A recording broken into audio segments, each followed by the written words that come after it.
To be reacting to the guy whose name is History. So let's see the videos to see if they're actually. Let's see them. Me and my idiot friends were 40 days into our charity sailing challenge to the North Pole when they started pointing at the water and hallucinating. The big one, Otis, smiled. Look, I think I see a mermaid. He started making kissy faces at nothing. Oh my goodness, she's so beautiful. Gizmo, the skinny one, was smiling like a maniac. Wait, I see one too. Look, I think she likes me. I dragged my palm across my face and sighed. I knew I shouldn't have let you guys convince me to go with you. This is what I get for trying to be a good friend. But how do they just fall for that instantly? both of them were too busy staring at the water to listen to me, and I knew it was on me to stop them from drowning. Otis started sucking in his gut to impress his imaginary girlfriend, and he made the shape of a heart with his hands. My love, I'll buy you a house if you climb aboard. The ocean rocked our boat, and he jumped. Look, she told me she's willing to give us a shot. I sunk my nails into that idiot's shoulders. Bro, get a freaking grip. No one is there, but he shoved me off like I was the crazy one. Dude, you're just jealous because the mermaids aren't into gingers with 2 different colored eyes. Gizmo sprinted towards our storage room and came out with our radio and walkie-talkies. I need to show my mermaid girlfriend how much I love her, and you know my love language is gift-giving. I lunged at him, but it was too late. He was already dumping all of our means of survival into the ocean. I grabbed him by the collar. What the hell is wrong with you? Suddenly, I heard Otis gasping behind me, and when I turned around, I saw him standing on the edge of the boat with his arms stretched out over the water. She's reaching for me. She wants me to come to her. I let go of Gizmo and dove for him, but my hand closed on nothing. He'd already stepped off, smiling, like he was jumping into a ball pit. I sprinted to the edge of the railing. Otis! He came up smiling, swimming towards the open water, and Gizmo laughed. He's going to her. Love is so beautiful. Adrenaline pumped through my body because I knew there... He doesn't even look like a ginger. As a ginger, he should like have ginger face. He says, just kidding. I don't even know what I'm talking about. There was no way that idiot would survive out there, and that's when Gizmo threw himself in right after. I ran to start the engine so I could go and save them, but I saw one of them had destroyed it, probably thinking it was another act of love. I watched my idiot friends swim away and become tiny dots in the distance, and knew I'd never see them again. 10 days later, I was still stranded at sea, and I started to see the mermaids they were talking about.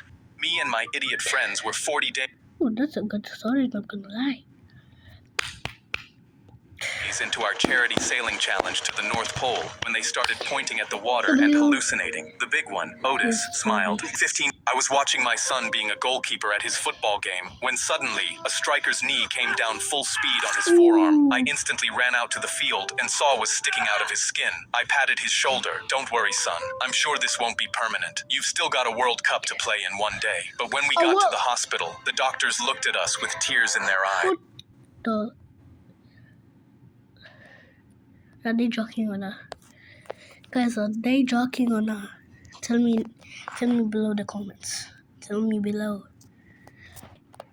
This is life-threatening. We'll need to amputate it. I looked at my son, who was silently looking at his hand, like he could barely process the news. The doctors put the anesthesia mask over his nose, and when he woke up, he only had one arm. When we got home, I promised him I'd get a prosthetic arm, but when it finally arrived, he just stared at it. I tried lifting it up to him like it was a prize. Son, look, the doctors say that once you get used to this, in around 6 months, you'll be able to play again. He shook his head without looking at me. I'm not interested in that anymore, Dad. One night, a World Cup ad came on, and he got up and left the room without a word. I knew I had to do something. The next morning, I filled out the escort application for my son without telling him, and in the box that asked why my son should be chosen, I told them everything. 3 weeks later, an envelope came back with a World Cup crest on it, and I read it to him at the breakfast table. Congratulations, your son has been selected to walk a player onto the pitch at the opening ceremony. He pushed it back across the table and didn't even smile. There's cameras, Dad. Everyone will see my stupid fake arm. Then keep your sleeve down, walk the tunnel, and then we go home. He stared at the envelope, then nodded. 2 months later, we were in a tunnel under 80,000 people, while giants from 32 countries lined up beside my son. He kept tugging his sleeve down over his wrist, and my heart was slamming against my ribs, because I needed this to go well. The captain at the front of the line turned and looked down at my son, at the sleeve and the wrist that didn't match. The tunnel went dead quiet. He lowered himself onto one knee and held out his hand. My son pulled his sleeve up past the prosthetic in public for the first time since against the surgery and took it. A player representing France behind him stepped out of line and did the same. Then Brazil, then Japan, then Senegal. He turned back to me, grinning ear to ear. Dad, they all wanted my hand. I'm never taking this thing off ever again. 6 months later, he sprinted off his line in his first game back and smothered a shot with both hands. I was watching my son being a goalkeeper at his football game when suddenly a striker's knee came down full speed on his forearm. I instantly ran out to the field and saw was sticking out of his skin. I patted his shoulder. Don't worry, son. I'm sure this won't be permanent. You've still got a World Cup to play in one day. But when we got to the hospital, my 15-year-old called me a grandpa at dinner, so I told him to grab his phone because we were settling this tonight. Loser gives up their entire snack stash and the TV for a full week. He looked at me like I just volunteered to embarrass myself. Round 1, speed texting. He hammered out the phrase in 32 seconds and sat back with his arms crossed. I turned my phone sideways, started swipe typing like a man on a mission, and finished in 27. He picked his phone back up and checked my time twice. Round 2, social media. He filmed himself doing one of those corny TikTok dances, shaking his hips, edited it, added 3 hashtags, and posted it. While he was doing all that, I uploaded an old video of me doing a cartwheel in the backyard and eating dirt. His video got 11 likes. Mine hit 53 in 15 minutes. He stared at his phone. Why are people liking yours more than... How did bro get 53 views? I thought 53 likes. I thought he would get like 1 or something. People love watching dads get hurt. Final round, phone hack. He grabbed my phone and started punching in every code he could think of. Birthdays, pet names, our Wi-Fi password. Rejected every time. I didn't even touch his phone. I just waited. He fell asleep on the couch an hour later, and I picked up his phone, held it in front of his face, and unlocked it with Face ID. He sat up yelling, "That's cheating." I put his phone in my pocket. That's not cheating. That's strategy. A week later, he opened the fridge and found his snack stash replaced with a note that said, "Better luck next time, champ." Now when his friends come over, he tells them, "Yeah, my dad's actually kind of smart." My 15-year-old called me a grandpa at dinner, so I told him to grab his phone because we were settling this tonight. Loser gives up their entire snack stash and the TV for a full week. He looked at me like my dad were moonwalking to Michael Jackson at 3 a.m. when mom came storming down the stairs in her bathrobe. "What in the world are you two doing still awake?" I covered my mouth to stop myself from laughing. She took one look at the pile of empty energy drinks on the table. "No more!" She pointed a finger at my dad. "You should know better." But as soon as she started going back up the stairs, my dad grinned and shot me a look, and I knew we were going to keep going behind her back. The second her door clicked shut, Dad took long, silent lunges to the fridge and pulled 2 monsters from behind the milk and threw them to me. I cracked them open under the couch so the hiss wouldn't wake up Mom, and Dad immediately turned on Thriller on volume 1 and started doing the dance on the carpet, and I had to bite my arm just so Mom wouldn't hear me laugh. But then we heard the stair creak and he froze midair. We immediately jumped on the couches and closed our eyes, pretending to be asleep. When Mom came down, Dad was fake snoring. She crossed her arms. "Good, at least I know you still listen." She went back up, and my dad passed me a Red Bull. He whisper shouted, "Shotgun!" and we both stabbed a hole into the cans and poured it into our mouths, both of us thinking nothing could go wrong. But when 6:30 a.m. hit and we could hear the birds chirping, I was 10 energy drinks in, and I could feel my heart pounding so hard that it was pulsing in my throat. I looked over to my dad to help, but he slid down the cabinet, clutching his chest. I started researching for solutions because it was obvious we needed help, and I didn't want to tell Mom because I knew she'd be angry. But the Gemini AI overview search result was telling me that it's crucial I call emergency services. I was just about to dial 911 when I heard footsteps on the stairs again. Mom stood there wide awake, pointing at the home camera. "You idiots have been on camera this entire time, and I saw everything, including that poor excuse for a moonwalk." She marched over to my dad, who was still slumped over. "What did you learn from this? No more energy drinks." She crossed her arms. "Good." She threw us both water bottles from the fridge. "Drink this. You have to flush it out of your system." I nodded. "Thanks, Mom." She turned Michael Jackson back on. "Don't thank me yet. I haven't shown you how it's done." She moonwalked 10 times better than my dad. Never forget who the real boss is around here. Me and my dad were moonwalking to Michael Jackson at 3 a.m. when Mom came storming down the stairs in her bathrobe. "What in the world are you two doing still awake?" I covered my... Mira esto.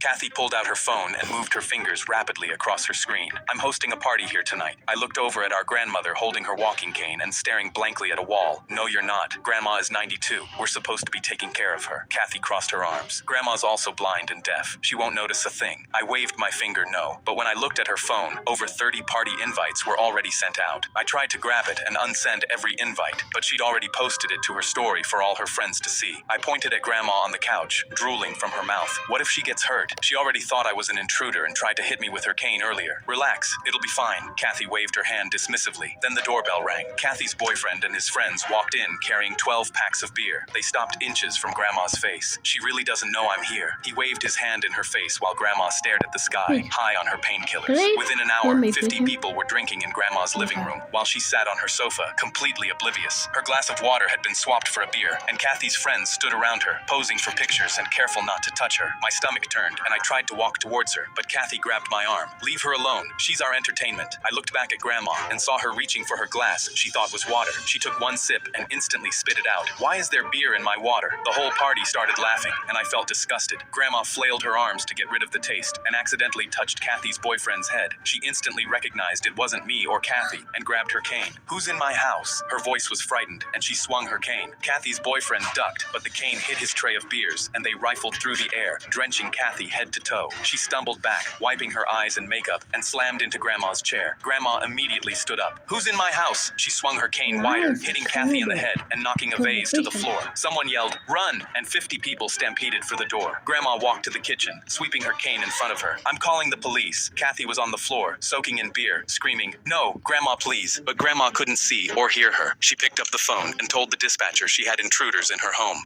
Kathy pulled out her phone and moved her phone. I was mid-lesson playing with my Gorilla Glue when an announcement blared. Lockdown, lockdown. This is not a drill. A gunshot echoed down the hall, and we all immediately ducked under the tables. I felt like I was going to pass out, and the kid next to me peed his pants. Our teacher tiptoed to the door, and his face went pale. He's coming to us. Everybody hide. He locked the door, but suddenly the handle started rattling. Open up. The shooter kicked our door, then kicked again, and I could see the wood around the handle start to splinter. My classmates were crying and praying with their hands together because the shooter was about to come in and we had no way out. That's when I saw the teacher running to my desk. He grabbed my Gorilla Glue and ran back to the splintering door, shouting, "Smash the windows and leave. The door won't hold. It's been an honor teaching you." We grabbed our chairs and began smashing the windows as the kicking sound continued. And when I looked back, Mr. Rogers was pouring my entire tube of Gorilla Glue onto his palms. He was muttering something under his breath and shaking violently. He pressed his glue-filled palms to either side of the door and stood in the doorway like a human shield, looking at the sky like these were his last moments on Earth. The door splintered open right as I started climbing out, and I immediately heard gunshots. I turned back for just a split second, and my legs went numb because Mr. Rogers had been sprayed with bullets. His body was limp, but he was still blocking the doorway because of the Gorilla Glue on his palms. The shooter was pushing and trying to get into the classroom, but couldn't. I climbed out the window right as Mr. Rogers' body hit the floor.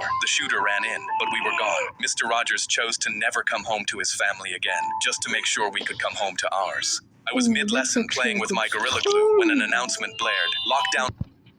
And had 5 cents in my bank account. So when I saw a Craigslist ad offering $500 to act as someone's lawyer, I took it. The post said, "We'll pay $500 to pretend to be my lawyer in court. Must own a suit. I'm not a lawyer, but I've binge-watched Law and Order." I messaged her, and a woman replied, "Someone slipped on dog poop on my sidewalk, and now they're suing me. I just need you to look the part." Before I could change my mind, $250 hit my account. So I put on my dad's old suit, grabbed a briefcase from the thrift store, and headed to court. I had no idea what was going to happen, but I'd do anything to chase the bag. When I walked into the courtroom, my client whispered, "Don't say much, just look smart." Easy enough. But then I saw the other lawyer, and my stomach dropped. He had a tailored suit, gold cufflinks, and a briefcase that probably cost more than my rent. The judge turned to me. "Counsel, your opening statement?" I stood up slowly. So, my client has a sidewalk, and people should watch where they walk. The judge raised an eyebrow. I kept going. "Also, dogs poop. That's just nature, Your Honor." I sat down fast. Sure, I'd blown it. Then it was the other lawyer's turn. The other lawyer rose, sharp and calm, and rattled off real legal terms like he owned the courtroom. My stomach sank because he was good, but on his final line he said, "But honestly, there's no real proof the poop was even there." The judge's eyes went wide. The other lawyer completely cooked his case and started sweating like crazy. I started questioning who would win now as the judge leaned back, thinking over his verdict. The judge banged his gavel. "I rule in favor of the defendant. I actually won." My client threw her arms around me, while the other lawyer looked like he was about to cry. As I walked out, I overheard the other lawyer in the hallway, talking to the man he'd represented. I still get the money from the Craigslist ad, right? I immediately stopped. The man scoffed. You lost, bruh. It hit me all at once. He was a fake lawyer too, hired off the same kind of ad. He caught me listening and went pale. Please don't tell anyone or sue me. I don't know how any of this works. I kept my face calm and slipped him my number. If you ever need a real lawyer, call me. It'll be $500. I was broke and had 5 cents in my bank account, so when I saw a Craigslist ad offering $500 to act as someone's lawyer, I took it. The post said, the video. Okay. Please stop coloring. Day in the prison courtyard, the biggest guy stormed over to me, grabbed my collar, and lifted me in the air. I'm Tank. I think we ought to get to know each other. I gulped, because I knew things like this happened in prison, but I didn't think it would be straight away. I heard someone whisper, he's going to be carried out of this yard on a stretcher. The whole yard went quiet and circled me. My eyes desperately darted over to the correctional officers, but they were whistling and facing the other direction, pretending not to notice what was going on. Tank dropped me on the ground, and he was so big I had to crane my neck just to look at his face. Stand up. My throat closed, my hands locked on the bench, and I froze, staring up at the man about to kill me. And right when I thought he was about to turn my brains into mincemeat on the prison yard, I felt something drop onto my shoulder. I glanced over and saw a spider. Tank's eyes locked onto it, and his face completely drained of color. He stepped back, and tears filled his eyes. Is that a... He didn't even finish his sentence before collapsing on the floor in fear. He was crying so hard he started peeing himself. Everyone stared at me with wide eyes. The same guy from earlier was now whispering. He defeated Tank without even moving a muscle. The paramedics surrounded us. They carried someone out of that yard on a stretcher that day. It just wasn't me. I fist bumped the tiny bug. You're the homie. On my first day in the prison courtyard, the biggest guy my neighbor would fly his drone into my back garden while I had friends over, going near our food and ruining the hangout. When I knocked on his door and asked him to stop, he laughed and said, "This is a $1,000 drone. I'm going to use it," and flew it right in my face the next time he saw me outside. It got to a point I couldn't even play with my kids without his drone flying around, and one day I had enough. My wife was outside tanning in her bikini when I saw his drone fly into our garden and hover directly over her. But this time, there was a camera attached to the drone. I realized he was recording her in her bikini, while she had no idea. I was furious, but instead of doing something rash, I just calmly went and got my baseball bat. The second I looked over the fence and saw him distracted, I swung the bat hard at his drone. It cracked hard and fell to the floor immediately. His eyes widened as he tried to fly it, but it no longer worked. He immediately called police, and while they were on their way, he went online and ordered a new drone. Then he pointed his finger at me and laughed. "You'll be paying for this one." But when the police arrived, they saw the footage of him illegally recording my wife and put handcuffs on him instead. He cried, "But my new drone is here tomorrow. I need to take it in." And I replied, "Don't worry, buddy. I'll take your drone in for you." I indeed took it in, and now I fly it into his garden every time he steps outside. My neighbor would fly...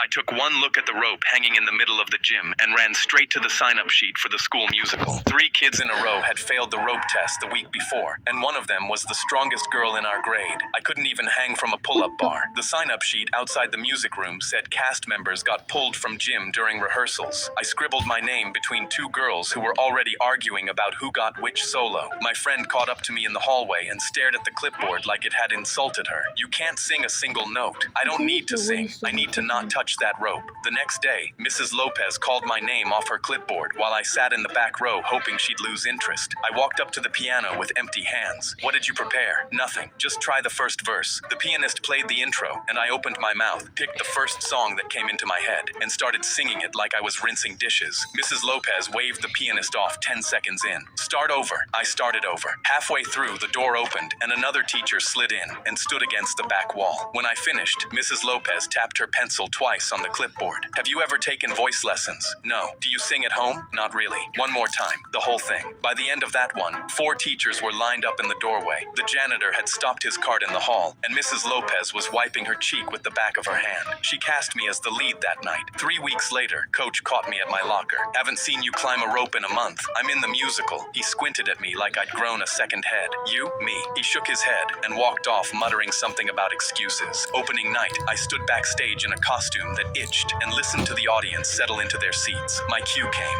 I walked out, found my mark on the tape, and sang the song I'd been rehearsing for 8 weeks. Halfway through, I looked into the third row, and Coach was sitting there with his program forgotten in his lap and his mouth slightly open. After the curtain dropped, he was waiting in the hallway, still holding the program. "You're wasted in my gym class." He let out a small laugh. "Yeah, you're excused from rope day." I smiled. "Forever?" I took one look at the rope hanging in the... Our bus driver had run our route for years, so when he blew past the first stop, nobody panicked. But by the third, missed stop, the back of the bus smelled wrong, sharp and chemical, and a girl in front of me started coughing into her sleeve. "What's that smell?" I called up the aisle, and he kept his eyes forward. "Just some engine trouble. Sit tight," he said, but his eyes found mine. His YouTube story actually has some good bits. If he dies, who'll be top one in the story leaderboard? In the rearview mirror and held there a second too long, and I eased back into my seat. Then I looked down. A bundle of clothes was stuffed under the back bench, soaked in something that smelled like gasoline, and a dark line of it was creeping up the aisle. I had to stop this bus, or every kid on it was going to burn alive. The fumes got so thick I had to breathe through my shirt, and kids were on their knees gagging and slamming flat hands against the windows, but the latches wouldn't budge. A boy ripped the fire extinguisher off the wall by the door and swung it at the glass, but the driver snatched it away one-handed and wedged it down beside his seat. "Open the door, we can't breathe," a girl screamed at the front, and the driver just gripped the wheel. Then he pulled over on an empty road. The front door hissed open, and kids stumbled over each other toward the air. But it only stayed open long enough for a man to step inside. Then it slammed shut, and the bus rolled on. The man held up a lighter, fire flickering at his fingertips. He walked the aisle slow, eyes locked on me, and stopped with the flame an inch above the soaked clothes. "Hey kid, remember the basketball court? You pointed me out to the cops, and your little story bought me 4 years inside. Dear old dad knew right where to find you." He nodded at the driver, who wouldn't meet his eyes in the mirror. My legs went weak, but 2 kids hauled the arm with the lighter toward the ceiling. 3 more tackled his knees, and I lunged for his wrist as the flame dipped and lifted and dipped again. "It wasn't a story," I screamed from under the pile. "He was beating a kid half to death, and that's all I ever told them." The man grinned, still forcing the lighter toward the floor. "You should have kept your mouth shut." The driver slammed the brakes so hard we all slid into the seats, and he was up with the extinguisher he'd taken from that boy. "You told me you didn't do it." Then he pulled the pin and buried the back of the bus in foam, the soaked clothes, the line up the aisle, us, until everything was white. His son tore one arm free, finally got the lighter lit, and dropped it. The flame died in the foam against my shoe. There was nothing left for it to burn. His boots slid out from under him in the foam, and the kids pinned him there. And the man who had driven us safely down that road for years stood over his own son and finally let the empty extinguisher fall. Our bus driver...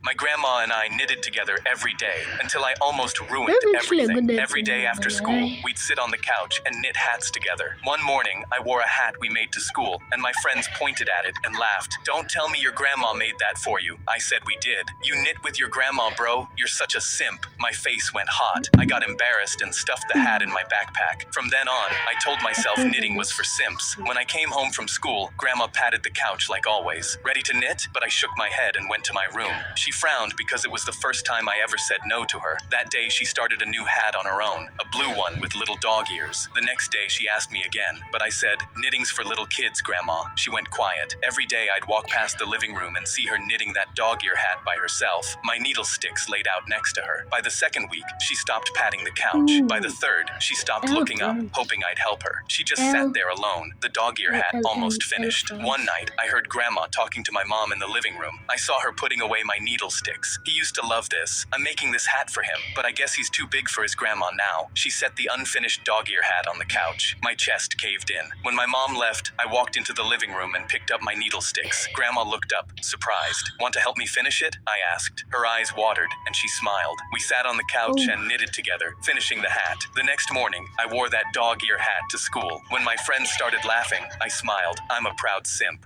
My grandma and I knitted together every day until I almost ruined everything. Every school, we'd sit on the couch and knit hats together.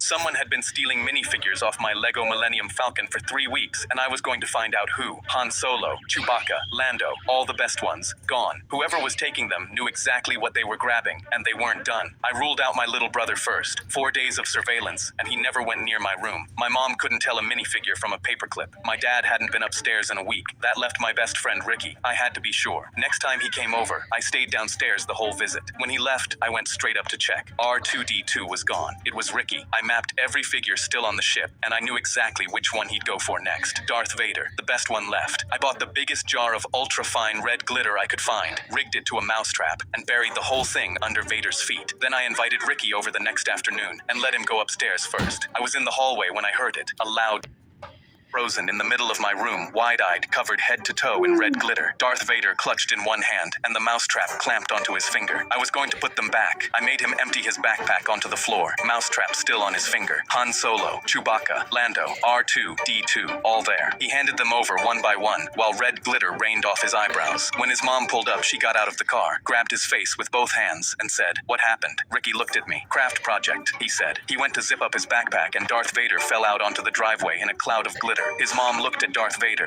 then at Ricky, then at me. I nodded slowly. Craft project. Someone had been stealing minifigures off my Lego Millennium Falcon for 3 weeks, and I was going to find out who. Han Solo, Chewbacca,